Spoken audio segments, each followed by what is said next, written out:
Hi. Thank you for doing this. Why don't you sit down right here and try to get these mics on everybody.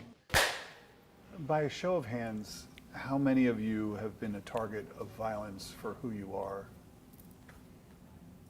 They want you to see them as they see themselves, transgender women. Tell me. But more than that, just women. You know, as I sit here today, a 6'3", 250 plus trans woman, it is only safe to say that I draw a lot of attention. But these women have learned the world is not always an accepting place and can be a cruel and dangerous one, too. I was attacked by 4 men in broad daylight next to a fire station for simply existing.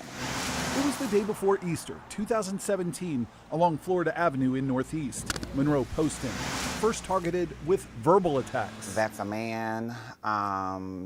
Look at him, who he think he fooling. Then, physical ones. As I walked into the store, they continued. When I walked out of the store, that's when they started to throw their hands up and start trying to attack me. And the rest, unfortunately, is a part of my story. Sadly, the stories of violence against the transgender community are becoming more and more common. They held me against the wall, like with the gun to my head. For Kanaya Walker, it happened in 2014 while she was doing what she calls sex work, being paid for sex, in Birmingham, Alabama. So I'm like, should I call the police or should I not call the police? Because number one, I'm black, then I'm trans, and I'm in Alabama. That same year, threats made against Taylor Chandler shook her to her core. Wish you'd burn to death, and then they would rape you and make sure that you're dead. Targeted, she said, after her transgender identity became public. For straight people, they go out and do stuff and never think that they could be killed or harmed.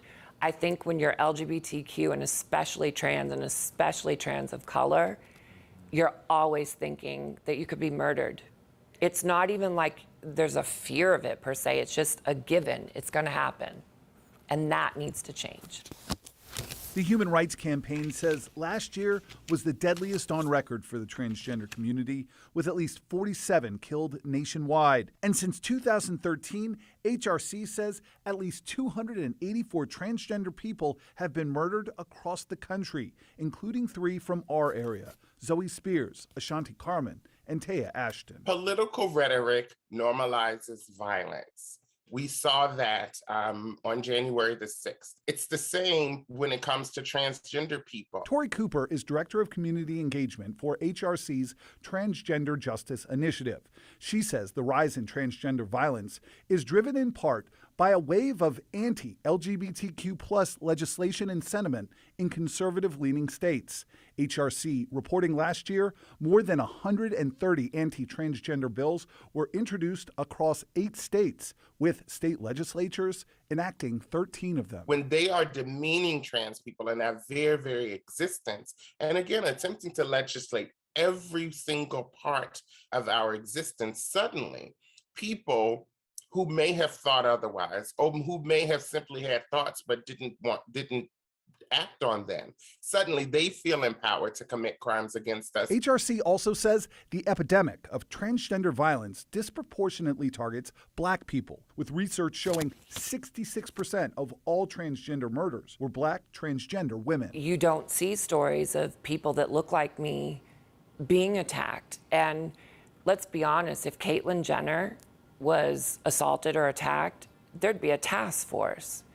But when you have a Black trans woman that's attacked or brutally assaulted or murdered, it's a soundbite on the news. The women told me it's on all of us to end the cycle of violence by treating the transgender community with acceptance and respect, regardless of whether you understand their journey. For women like Monroe, an actress with an upcoming role on a successful cable TV series, or Taylor, about to publish her 4th book, and Kanaya, who is now a counselor in Prince George's County, providing support services to those living with HIV/AIDS and other sexually transmitted infections. You know, just touching one person makes a difference. I'm someone's daughter.